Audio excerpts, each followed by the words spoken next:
ಸಾಹಿತಿಗಳ ಮತ್ತು ಬುದ್ಧಿಜೀವಿಗಳ ಒಂದು ಬೀಡು. ಧಾರವಾಡದಲ್ಲಿ ಭಾರತ ಏಕತಾ ಆಂದೋಲನ, ಬಸವ ಶಾಂತಿ ಮಿಷನ್ ಸಂಯುಕ್ತ ಆಶ್ರಯದಲ್ಲಿ ಇಂದು ವಿಶ್ವ ಮಹಾಮಹಿಮರು ಮತ್ತು ಶಾಂತಿಯಾಪನ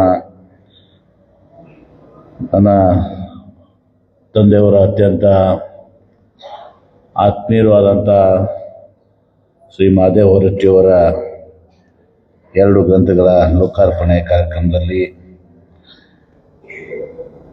ಅಧ್ಯಕ್ಷತೆಯನ್ನು ವಹಿಸಿಕೊಂಡಿರುವಂಥ ವಿಧಾನ ಪರಿಷತ್ತಿನ ಸದಸ್ಯರು ಹಾಗೂ ಡಾಕ್ಟರ್ BR ಅಂಬೇಡ್ಕರ್ ಅವರ ಎಜುಕೇಷನಲ್ ಮತ್ತು ಚಾರಿಟಬಲ್ ಟ್ರಸ್ಟ್ ಮತ್ತು ಜ್ಞಾನ ಬುದ್ಧ ವಿಹಾರದ ಧಾರವಾಡದ ಕಾರ್ಯದರ್ಶಿಗಳಾದಂಥ ಶ್ರೀ FS ಚಕ್ಕಣ್ಣವರವರೇ, ನಮ್ಮೆಲ್ಲರಿಗೂ ಹಿರಿಯರು, ಮಾಜಿ ಸಭಾಪತಿಗಳು ಮತ್ತು ನನ್ನ ತಂದೆಯವರಿಗೂ ಅವರು ಕೂಡ ಆತ್ಮೀಯರೇ ಶ್ರೀ ವೀರಣ್ಣ ಮತ್ತಿಕಟ್ಟಿಯವರೇ,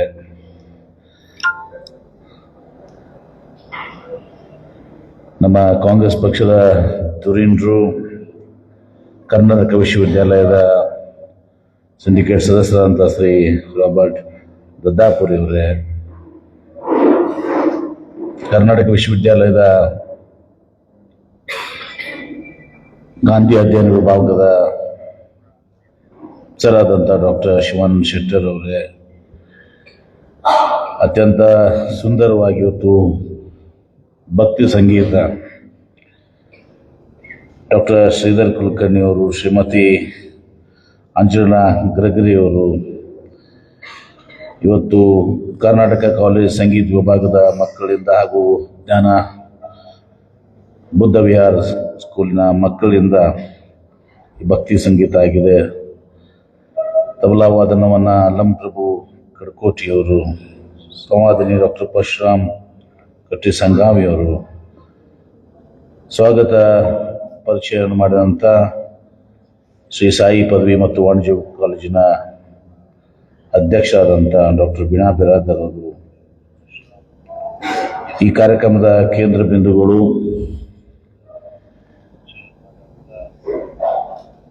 ಬಸವ ಶಾಂತಿ ಮಿಷನ್ ಮತ್ತು ಕಾರ್ಯಾಧ್ಯಕ್ಷರು ಭಾರತ ಏಕತಾ ಆಂದೋಲನದ ಡಾಕ್ಟರ್ ಮಹಾದೇವ ಹೊರಟ್ಟಿ ಅವರೇ, ನಮ್ಮೆಲ್ಲರಿಗೂ ಹಿರಿಯರಾದಂಥ ಪ್ರೊಫೆಸರ್ ಸನದಿಯವರು ಹೋದರು, ಮಾಜಿ ಲೋಕಸಭಾ ಸದಸ್ಯರು ಅವರು ಕೂಡ ಈ ಕಾರ್ಯಕ್ರಮದಲ್ಲಿ ಭಾಗವಹಿಸಿದರೆ, ಎಲ್ಲ ಈ ಒಂದು ಐತಿಹಾಸಿಕ ಧಾರವಾಡ ಹಿರಿಯರೇ, ಸಹೋದರ ಸಹೋದರಿಯರೇ, ಯುವಕ ಮಿತ್ರರು, ಮೊಟ್ಟ ಮೊದಲಿಗೆ ಧಾರವಾಡ ಅನ್ನೋದು ಇತಿಹಾಸದಲ್ಲ. ಮತ್ತು ನಾನು ಇಲ್ಲಿ ಬಂದು ಈ ಕ್ಷೇತ್ರದಲ್ಲಿ, ಈ ಸ್ಥಳದಲ್ಲಿ ಇವತ್ತು ಡಾಕ್ಟರ್ ಬಾಬಾ ಸಾಹೇಬ್ ಅಂಬೇಡ್ಕರ್ ಅವರ ಒಂದು ವಾಸ ಮಾಡಿರುವಂಥ ಇಲ್ಲಿ ಈ ಪುಣ್ಯಕ್ಷೇತ್ರದಲ್ಲಿ ಇವತ್ತು ಮಾತನಾಡುವಂದ್ರೆ ಬಹಳ ಕಷ್ಟ.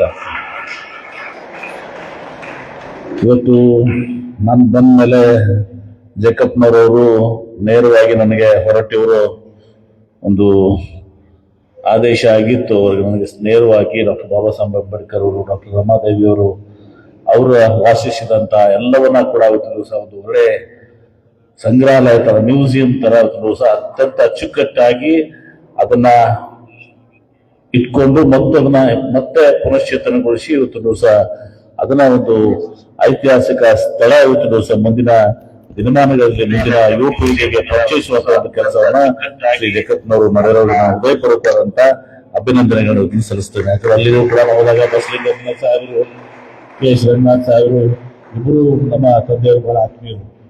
ಮಹಾದೇವ ಹೊರಟ್ಟಿ ಸಾಹೇಬರು ಗೊತ್ತಿದೆ, ಬಸಲಿಂಗಪ್ಪನವರು ಮತ್ತು KS ರಂಗನಾಥ್ ನನ್ನ ತಂದೆಯವರ ಜೊತೆ ಬಹಳ ಒಂದು ಅತ್ಯಂತ ಒಳ್ಳೆಯ ಸಂಬಂಧ. ನಮ್ಮ ವೀರಣ್ಣ ಮತ್ತಿಕಟ್ಟಿಯವರು ಕೂಡ ರಂಗನಾಥ್ ಸಾಹೇಬರ ಜೊತೆಗೆ ಇರುವಂಥದ್ದು.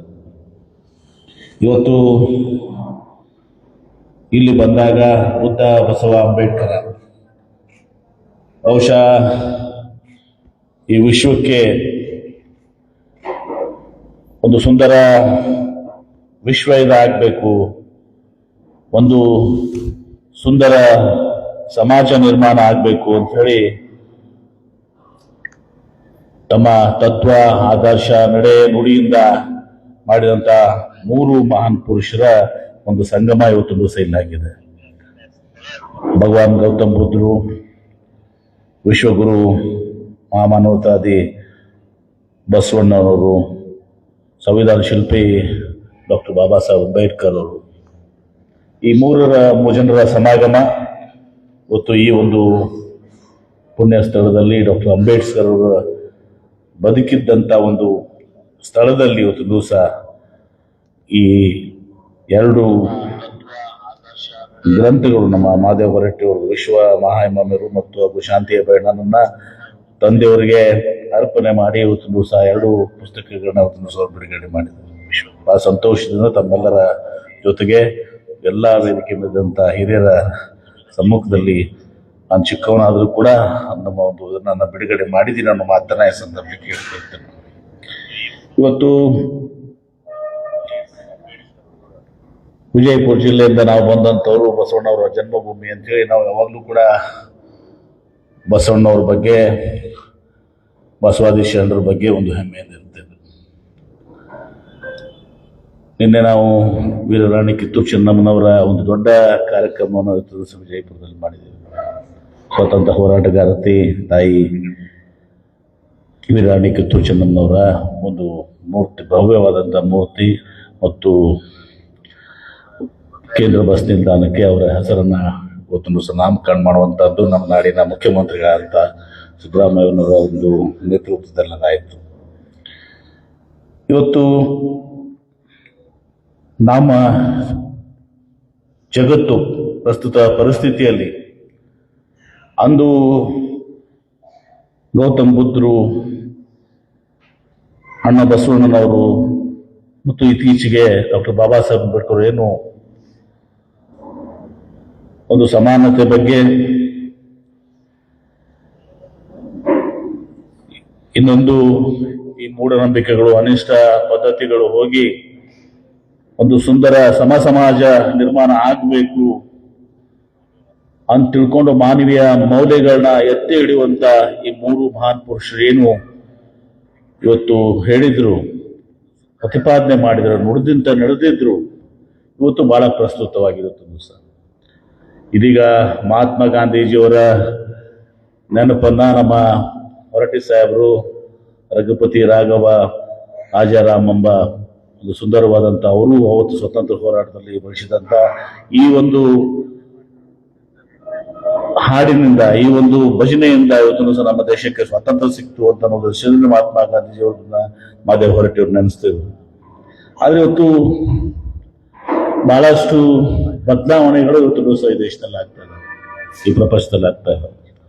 ಎಲ್ಲೋ ಒಂದು ಕಡೆ ಮಹಾತ್ಮ ಗಾಂಧೀಜಿಯವ್ರನ್ನ, ಅವರ ಕೊಟ್ಟಂತ ಕೊಡುಗೆ, ಇವತ್ತು ರಾಷ್ಟ್ರಪಿತ ಮಹಾತ್ಮ ಗಾಂಧೀಜಿಯವ್ರನ್ನ ಮಹತ್ವನ ಕಡಿಮೆ ಮಾಡಬೇಕು ಅನ್ನೋ ಒಂದು ಷಡ್ಯಂತ್ರ ಕೂಡ ಇವತ್ತು ನಡೆದಿದ್ದನ್ನ ಇತ್ತೀಚೆಗೆ ಕೂಡ ಗಮನಿಸಿದ್ರೆ, ಒಂದು ಯೋಜನೆ ಮಹಾತ್ಮ ಗಾಂಧಿ ರೋಜ್ಗಾರ್ ಯೋಜನೆಯನ್ನ ಬದಲಾವಣೆ ಮಾಡಿ ಶ್ರೀರಾಮ ದೊಡ್ಡವರು ಇಲ್ಲ ಅನ್ನೋದಲ್ಲ, ಒಬ್ಬರ ಹೆಸರನ್ನ ತೆಗೆದು ಇನ್ನೊಂದು ಹೆಸರನ್ನು ಇಡುವಂತದ್ದು, ಅದು ರಾಮವ್ರ ಹೆಸರನ್ನ ತೆಗೆದು ಬೇರೆ ಹೆಸರು ಇಡುವುದು ತಪ್ಪೆ, ಮಹಾತ್ಮ ಗಾಂಧಿಯವರ ಹೆಸರನ್ನು ತೆಗೆದು ರಾಮವ್ರ ಹೆಸರು ಇಡುವುದು ತಪ್ಪೆ.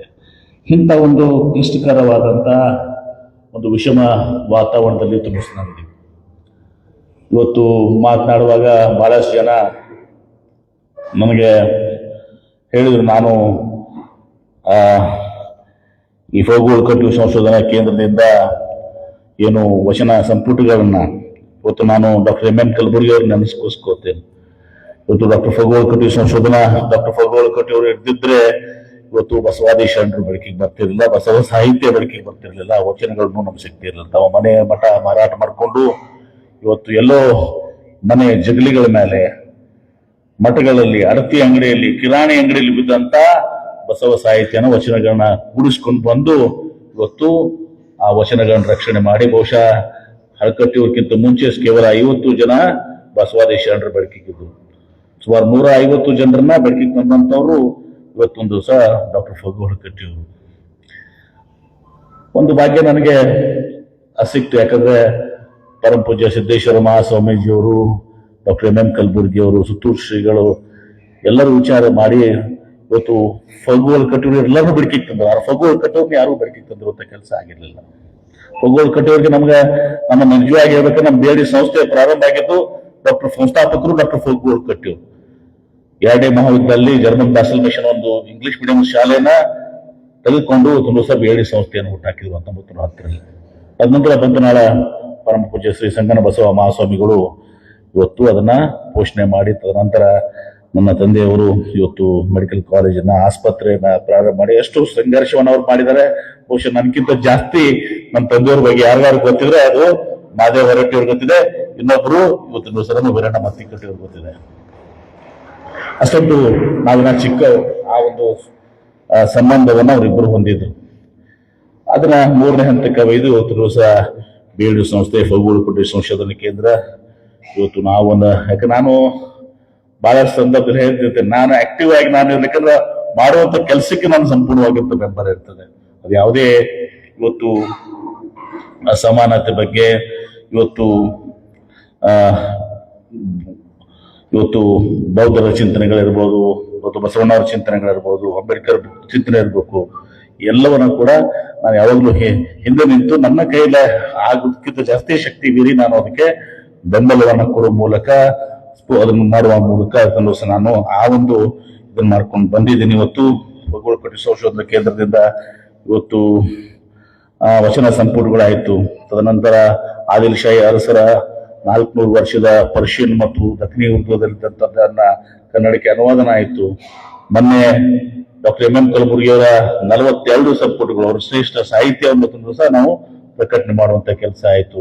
ಈಗ ದಾಸ ಸಾಹಿತ್ಯನೂ ಕೂಡ ಅದಕ್ಕೆ ನಡೆದಿದೆ. ನಾವು ಬೇಗ ಭಾವನೆಗಳು ಮಾಡಿದೆ. ಯಾರು ಇವತ್ತು ಕನ್ನಡ ಮತ್ತು ಸಂಸ್ಕೃತಿ ಇಲಾಖೆ ಬಹುಶಃ ಇವತ್ತು ನಮ್ಮ ಬೇಡಿ ಸಂಸ್ಥೆಗೆ ವರ್ಗಾವಣೆ ಆಗಿರೋದು ತಪ್ಪಾಗ್ಲಿಕ್ಕಿಲ್ಲ. ಎಲ್ಲವರು ಕೂಡ ಇಲ್ಲಿನೇ ಮಾಡುವಂತದ್ದನ್ನ ಸಹ ಆಗ್ತಾ ಇದೆ. ನಮ್ಮ ಜಿಲ್ಲೆಯಲ್ಲಿ ಕೂಡ, ವಿಜಯಪುರ ಜಿಲ್ಲೆಯಲ್ಲಿ ಇವತ್ತು ನಾವು ಇಲ್ಲೇನು ಅಂಬೇಡ್ಕರ್ ಅವರು ಬಂದು ಇಲ್ಲಿ ಒಂದು ಆರಂಭಿಸಿದ ಹಾಸ್ಟೆಲ್ ನಾವು ನೋಡಿದ್ವಿ. ಅದೇ ರೀತಿ ನಾನು ಜಕ್ಕಪ್ಪನವ್ರಿಗೆ ಹೇಳ್ತಿದ್ದೆ, ನಮ್ಮಲ್ಲಿ ಕಾಕಾ ಕಾರ್ಖನೀಸ್ ಅವರು, ಇವತ್ತು ಶಂಕರಾನಂದನವ್ರಿಗೆ, ಇವತ್ತು ಗೋವಿಂದ ಕಾರಜೋಳ ಅವರಿಗೆ ಕೊಟ್ಟಂತವ್ರು ಆಶ್ರಯ ಕೊಟ್ಟು ಇವತ್ತು ಅನ್ನವನ್ನು ಕೊಟ್ಟು ಶಿಕ್ಷಣ ಕೊಟ್ಟಂತವ್ರು ಕಾಕಾ ಕಾರ್ಖನೀಸ್ ಅವ್ರನ್ನೂ ಕೂಡ ಇವತ್ತಿನ ದಿವಸ ನಾನು ಇವತ್ತಿನ ದಿವಸ ಸ್ಮರಣೆಯನ್ನು ಮಾಡ್ತೇನೆ. ಇವತ್ತು ಹರಿಜನ ಕನ್ಯಾ ಶಾಲೆ ಎಂಬ ಆರಂಭಿಸಿ ತಮ್ಮ ಮನೆಯಂತೆ ಹಾಸ್ಟೆಲ್ ನಡ್ಕೊಂಡು ಬಂದು, ಬಹುಶಃ ಅವರ ತ್ಯಾಗ, ಅವರ ಕುಟುಂಬದ, ಅವರ ಸಹೋದರಿಗೂ ಯಾರೂ ಕೂಡ ಮದುವೆನೂ ಕೂಡ ಆಗಲಿಲ್ಲ ಅಂತ ಒಂದು ತ್ಯಾಗವನ್ನು ಕಾಕಾ ಕಾರ್ಖನೀಸ್ ಕುಟುಂಬ ಕೂಡ ಮಾಡ್ಕೊಂಡು ಇವತ್ತು ಸರ್ ಸಿದ್ದಪ್ಪ ಕಂಬಳಿಯವರು ಮತ್ತು ಅಂಬೇಡ್ಕರ್ ಅವರ ಬಹಳ ಅನನ್ಯವಾದಂಥ ಒಂದು ಸಂಬಂಧ. ಇವತ್ತು ಕಂಬಳಿಯವರು ಕಾನೂನು ಮಂತ್ರಿಯಾಗಿದ್ದಾಗ ಅಂಬೇಡ್ಕರ್ ಅವರಿಗೆ ಸಾಕಷ್ಟು ನೆರವನ್ನ ನೀಡಿ ಇವತ್ತು ಇಲ್ಲಿನ ಕಾನೂನು ಮಹಾವಿದ್ಯಾಲಯಕ್ಕೆ ಇವತ್ತು ಬಹಳಷ್ಟು ಒಂದು ದೊಡ್ಡ ಬೇಡಿಕೆನೂ ಕೂಡ ಎಲ್ಲರಿಗೂ ಇದೆ, ಒತ್ತಾಯ ಇದೆ. ಸರ್ ಸಿದ್ದಪ್ಪ ಕಂಬಳಿಯವರ ಹೆಸರನ್ನ ಇವತ್ತು ಅದಕ್ಕೆ ಕಾನೂನು ಮಹಾವಿದ್ಯಾಲಯಕ್ಕೆ ಇಡಬೇಕು ಅನ್ನೋದನ್ನ ಕೋರಿಕೆಯನ್ನು ಕೂಡ ನಾನು ಸಿಎಂ ಅವರ ಗಮನಕ್ಕೆ ತೆಗೆದುಕೊಟ್ಟು ಆ ಒಂದು ಸೇವೆಯನ್ನು ಕೂಡ ಮಾಡಬೇಕು ಅನ್ನೋ ದೃಶ್ಯದಿಂದ ಇವತ್ತು ಹೇಳಿ, ಮಾದೇವ್ ಹೊರಟ್ಟಿಯವರು ನಾನು ಚಿಕ್ಕವನಿದ್ದಾಗ ನೋಡ್ಕೊಂಡು ಬಂದಿದ್ದೀನಿ. ನಾವು ಚಿಕ್ಕವರಿದ್ದೀವಿ, ಅವಾಗ ನಮ್ಮ ತಂದೆಯವರ ಬದುಕೊಂಡು ಅವರು ನಾಶಿಮಠರು ಕೂಡ ಇದ್ರು. ಅವ್ರ ಜೊತೆಗೆ ಎಲ್ಲ ಬಂದು ನಮ್ಮ ತಂದೆಯವ್ರ ಜೊತೆ ಚರ್ಚೆ ಮಾಡಿಕೊಂಡು, ಮತ್ತು ಒಂದು ಸಂದರ್ಭ ಇದೆ, ಬಹುಶಃ ಅವರು ನಮ್ಮ ತಂದೆಯವ್ರನ್ನ ಮುಖ್ಯಮಂತ್ರಿ ಆಗಿ ನೋಡಬೇಕು ಅನ್ನೋ ಒಂದು ಬಹಳ ಆಸೆಯನ್ನು ಹೊಂದಿದಂಥವ್ರು ಮಾದೇವ್ ಹೊರಟ್ಟಿಯವರು. ಬಹಳ ಮುಕ್ತವಾಗಿ ಇವತ್ತು ದಿವಸ ಮಾತನಾಡಬೇಕಾಗ್ತದೆ. ಬಹುಶಃ ಅವರು ಮತ್ತು ಬೂಟಾ ಸಿಂಗ್ ಅವರು ಅಂದಿನ ಗೃಹ ಸಚಿವರು, ಒಂದು ಆತ್ಮೀಯ ಸಂಬಂಧ. ನನ್ನ ತಂದೆಯವ್ರನ್ನ ಇವತ್ತು ರಾಜೀವ್ ಗಾಂಧಿ ಅವರಿಗೆ ಭೇಟಿ ಮಾಡಿಸಿ ಒಂದು ಸಭೆ ಮಾಡಿಸಿ ಚರ್ಚೆ ಮಾಡಿ ಇವತ್ತು ಮುಂದಿನ ಕೆಲವು ದಿನಗಳ ನಂತರ ಇವತ್ತು ನಮ್ಮ ತಂದೆಯವರಿಗೆ ಒಂದು ದೊಡ್ಡ ಸ್ಥಾನದಲ್ಲಿ ಇವತ್ತು ಮಾಡಬೇಕು ಅಂತ ಕನಸನ್ನ ಮಾದೇವ್ ಹೊರಟ್ಟಿಯವರು ಕನಸು ಬಂದಿದ್ರು. ಅದರ ದುರ್ದೈವಶಾತ್ ನಮ್ಮ ತಂದೆಯವರ ಒಂದು ಅಕಾಲಿಕ ನಿಧನದಿಂದ, ಯಾಕಂದ್ರೆ ಅವರು ನಿಧನರಾಗಿದ್ದಾಗ ಕೇವಲ 59 ವಯಸ್ಸು. ಬಹಳ ಜನ ತಿಳ್ಕೊಂಡ್ಬಿಡ್ತಿದ್ರು. ನಮ್ಮ ತಂದೆಯವರು ನೋಡ್ಲಾಕದ ಚಿಕ್ಕಪ್ಪನವರು 70, 60, 72 ಅಂತ ಅನ್ನಿಸ್ತಿದ್ರು ನೋಡ್ಲಿಕ್ಕೆ. ಯಾರೋ ಒಂದು ಲಿಂಗೈಕ್ಯರಾದಾಗ ಅವ್ರ ವಯಸ್ಸು ಬರೀ 59. ಆ ಒಂದು ಇದನ್ನ ನಾನು ಕಣ್ಣಾರೆ ನಾನು ನೋಡಿದೆ. ಯಾಕಂದ್ರೆ ತಂದೆಯವರ ಡೈರಿಯಲ್ಲಿ ಕೂಡ ಇವತ್ತು ನಿಮ್ಮ ಜಾರ್ಜ್ ಅವರಿದ್ದರು, ಮಾದೇವ ರೆಡ್ಡಿ ಸರ್ ಅವರ ನಂಬರನ್ನು ಕೂಡ ಇವತ್ತು ಸಬೂಡ ಸಿಂಗ್ ಅವ್ರ ನಂಬರ್ನ ತಂದೆ ನಾನು ನೋಡಿದ್ದೀನಿ, ನಾನು ಸುಧಾ ನೋಡಿದ್ದೀನಿ. ಆ ಒಂದು ಇದನ್ನ ಸಂಬಂಧ ಅಂತ ಒಂದು ಸಂಬಂಧವನ್ನ ಇವತ್ತು ಮಾದೇವ ರೆಡ್ಡಿ ಅವರು ಹೊಂದಿದ್ರು. ಇವತ್ತು ವಿಶ್ವ ಮಹಾಮಹಿಮರು ಮತ್ತು ಶಾಂತಿಯ ಪಯಣ ನಾನು ನೋಡಿದೆ. ಆ ಪುಸ್ತಕದ ಮೇಲೆ ಮೇಲುಪುಟ ನೋಡ್ಮೇಲೆ ನಿಮ್ಗೆ ಗೊತ್ತಾಗ್ಬಿಡ್ತದೆ ಇವತ್ತು ದಿವಸ ಈ ಜಗತ್ತಿನ ಶ್ರೇಷ್ಠ ಚಿಂತಕರು ಇವತ್ತು ದಿವಸ ಸಮಾಜ ಕೊಡುವಂಥ ಕೊಡುಗೆಯನ್ನ ಕೊಟ್ಟಿದ್ದಾರೆ. ಅವರೆಲ್ಲರವನ್ನ ನೆನಪಿಸಿಕೊಂಡು ಈ ಎರಡು ಗ್ರಂಥಗಳನ್ನ ಇವತ್ತು ದಿವಸ ಲೋಕಾರ್ಪಣೆ ಅದು ನನ್ನಿಂದ. ಇಲ್ಲಿ ಬಂದು ನಾನು ಮಾತನಾಡುವಷ್ಟು ದೊಡ್ಡವರನ್ನ ಧಾರವಾಡನಾಗ ಮಾತಾಡ್ಬೇಕಂದ್ರೆ ಭಾಳ ಬಿಜಾಪುರ ನಡೀತೀನಿ. ಇಲ್ಲಿ ಧಾರವಾಡನಾಗ ಮಾತಾಡ್ಬೇಕಂದ್ರೆ ಭಾಳ ಎಚ್ಚರಿಕೆಯಿಂದ ಮಾತಾಡ್ಬೇಕಾಗ್ತದೆ. ಎಲ್ಲರೂ ಬುದ್ಧಿಜೀವಿಗಳು ಇವತ್ತು ಎಲ್ಲರೂ ಕೂಡ ಇಲ್ಲಿ ಪ್ರೊಫೆಸರು ಅಥವಾ ರಿಟೈರ್ಡ್ ಪ್ರೊಫೆಸರು, ಕರ್ನಾಟಕ ವಿಶ್ವವಿದ್ಯಾಲಯ ಶ್ರೇಷ್ಠವಾದ ವಿಶ್ವವಿದ್ಯಾಲಯ ಇವತ್ತು ಈ ಕಠಿಣ ಪರಿಸ್ಥಿತಿಗಿದೆ, ಅದನ್ನು ಕೂಡ ನಾನು ಅರ್ಥಕೊಂಡಿದ್ದೀನಿ. ಹೀಗಾಗಿ ಇವತ್ತು ಇಲ್ಲಿ ಇಷ್ಟೇ ಹೇಳ್ತೇನೆ. ಇವತ್ತು ಏನು ಎರಡು ಗ್ರಂಥಗಳನ್ನ ನನ್ನ ತಂದೆಯ ಮೇಲೆ ಒಂದು ಅಭಿಮಾನವನ್ನು ಇಟ್ಕೊಂಡು ಅವ್ರು ಮಾಡಿದ್ದಾರೆ. ಈ ಪುಸ್ತಕಗಳಿಗಿಂತ ನಾನು ಅವರು ನಮ್ಮ ಹೃದಯದಲ್ಲಿ, ನಮ್ಮ ತಂದೆಯವರು ಅವರ ಹೃದಯದಲ್ಲಿ ನಡೆಸಿದ್ದಾರೆ. ನನ್ನ ಕಣ್ಣಾರೆ ಕಂಡಿದ್ದೀನಿ. ನನ್ನ ಮಾತನ್ನು ಬಹಳ ಪ್ರಾಮಾಣಿಕ ಮಾತನ್ನು ಇವತ್ತು ಈ ಒಂದು ಕಳೆದ 40-50 ವರ್ಷಗಳಿಂದ ಈ ಒಂದು ಭಾರತ ಏಕತಾ ಆಂದೋಲನ ಬಸವ ಶಾಂತಿ ಮಿಷನ್ನಿಂದ ಇವತ್ತು ಇಲ್ಲಿ ಧಾರವಾಡದಿಂದ ಡೆಲ್ಲಿವರೆಗೆ ಅನೇಕ ಕಾರ್ಯಕ್ರಮಗಳನ್ನು ಕೊಟ್ಟು ಒಂದು ಸಂದೇಶವನ್ನು ಕೊಡುವಂಥದ್ದು ಒಂದು ಅರ್ಥಪೂರ್ಣವಾದಂಥ ಕೆಲಸವನ್ನು ಮಾದೇವ ಹೊರಟ್ಟಿಯವರು ಮಾಡಿದ್ದಾರೆ. ಅದು ಈಗ ಅದು ಭಾಳ ಪ್ರಸ್ತುತ. ಇವತ್ತು ಕೇವಲ ನಮ್ಮ ಭಾರತ ದೇಶಕ್ಕೆ ಅಷ್ಟೇ ಅಲ್ಲ, ಇಡೀ ಪ್ರಪಂಚಕ್ಕೆ ಈಗ ಬೇಕಾಗಿರುವಂಥದ್ದು ಈ ಒಂದು ಏಕತಾ ಆಂದೋಲನ, ಬಸವ ಶಾಂತಿ ಮಿಷನ್, ಬುದ್ಧರ ವಿಚಾರಗಳು, ಅಂಬೇಡ್ಕರ್ ವಿಚಾರಗಳು, ಬಸವಣ್ಣನ ವಿಚಾರಗಳು ಭಾಳ ಅತ್ಯಂತ ಪ್ರಸ್ತುತವಾಗಿದೆ ಅವರ ಮಾತನ್ನ ಸಂದರ್ಭದಲ್ಲಿ ಹೇಳಿ ಇದು ಭಾಳ ಸಂತೋಷದಿಂದ ಬಂದು ಈ ಒಂದು ಕಾರ್ಯಕ್ರಮದಲ್ಲಿ ತುಂಬಾಗಿದೆ. ರಂಜಾನ್ ದರ್ಗಾ ಅವರು ಕೂಡ ವೇದಿಕೆ ಬರೆದಿದ್ದಾರೆ. ಅವರು ಕೂಡ ಸಾಕಷ್ಟು ಬಸವಾದಿ ಶರಣನಲ್ಲೇ ನನಗಿಂತ ಜಾಸ್ತಿ ನಿಮ್ಗೆ ಗೊತ್ತು. ನಾನು ನಿಮಗೆ ಹಿಂದಿನ ರೋದಾಗ ಇಟ್ಕೊಂಡು ರಂಜಾನ್ ಅವ್ರನ್ನ ಸಪೋರ್ಟ್ ಮಾಡ್ಕೊಂಡು ಬಂದವರು. ಹೀಗಾಗಿ ಭಾಳ ಒಳ್ಳೆಯ ಕೆಲಸವನ್ನು ದಿವಸ ಈ ತಮ್ಮ ಜೀವನದಂತ ಇವತ್ತು ನಮ್ಮ ಮಾಧವ ರಜ್ಜವರು ಬರೆದಾರೆ. ಅವರು ಧರ್ಮ ಪತ್ನಿಯವರು ಕೂಡ ಇಲ್ಲೇ ಬರೆದಾರೆ, ಅಂಗವರು ಕೂಡ ಇಲ್ಲೇ ಇದ್ದಾರೆ. ಅವರು ಕೂಡ ಇವತ್ತು ಒಂದು ಈ ಕಾರ್ಯಕ್ರಮದಲ್ಲಿ ಭಾಗವಹಿಸಿದ್ದಾರೆ. ಆ ಸಂದರ್ಭದಲ್ಲಿ ಭಾಳ ಸಂತೋಷದಿಂದ ಈ ಒಂದು ಬಿಡುಗಡೆಯನ್ನು ತಮ್ಮೆಲ್ಲರ ಜೊತೆಗೆ ಮಾಡಿದ್ರು ಅನ್ನೋ ಮಾತನ್ನು ಹೇಳಿ ಮುಂದೆ ಯಾವುದೇ ಒಂದು ವಿಚಾರಗಳಲ್ಲಿ ಸಹ ಗೌತಮ್ ಬುದ್ಧರ, ಬಸವಣ್ಣವರ, ಅಂಬೇಡ್ಕರ್ ಅವರ ಚಿಂತನೆಗಳಿದ್ದಾವೆ, ಸಿದ್ಧಾಂತಗಳಿದ್ದಾವೆ, ಆದರ್ಶಗಳಿದ್ದಾವೆ. ನಾವೆಲ್ಲರೂ ಕೂಡಿ ಇವತ್ತು ಸಹ ಈ ಇಡೀ ಪ್ರಪಂಚಕ್ಕೆ ನಾವು ಅದನ್ನು ತಲುಪಿಸುವಂಥ ಮಾರ್ಗ ಮತ್ತು ಸನ್ಮಾರ್ಗದಲ್ಲಿ ನಾವು ಏನೋ ನಮ್ಮ ಮಾತನ್ನ ಸಂದರ್ಭ ಹೇಳಿ ನನಗೆ ಇವತ್ತು ಕರೆದು ಇಷ್ಟೊಂದು ಪ್ರೀತಿಯಿಂದ ನನಗೆ ಬರಮಾಡಿಕೊಂಡು ಡಾಕ್ಟರ್ ಪುಣ್ಯಭೂಮಿ ಇದು ಡಾಕ್ಟರ್ ಅಂಬೇಡ್ಕರ್ ಅವರ ಪುಣ್ಯಭೂಮಿಯಲ್ಲಿ ಮಾತನಾಡಲಿಕ್ಕೆ ಅವರು ಬೌದ್ಧ ವಿಹಾರ ಬಗ್ಗೆ ತೋರಿಸಿದ್ರು, ನನಗೆ ಹೇಳಿದರು ಶಿಕ್ಷಣ ಸಂಸ್ಥೆ. ನಾನು ಹೇಳಿದ ಬಿಜಾಪುರದಾಗೂ ಬೌದ್ಧ ವಿಹಾರ ಅದ, ಆದ್ರೆ ಅದೇನು ಮಾಡಿಬಿಟ್ಟು ಭಾಳ ಕಡಿಮೆ ಹೈಟ್ ಮಾಡಿ 8 ಫೂಟ್ ಅಷ್ಟೇ ಇತ್ತಿರೋದು. 8 ಫೂಟ್ ಇತ್ತು. ಮುಂದೆ ನಾನೇ 5 ಕೋಟಿ ರೂಪಾಯಿ ಕೊಟ್ಟದ್ರೆ ನಾವು ಬೌದ್ಧ ವಿಹಾರನ ಇವತ್ತು ದೊಡ್ಡ ಪ್ರಮಾಣದಲ್ಲಿ ಬೌದ್ಧ ನಿರ್ಮಾಣ ಮಾಡಿ ಮುಂದುವರಿಸು ಬೌದ್ಧ ವಿಹಾರ ಒಂದು ಕೊಡುಗೆ ಎನ್ನುವ ಮಾತನ್ನು ನಾನು ಅವ್ರಿಗೆ ಹೇಳ್ತಾ ಇದ್ದೆ.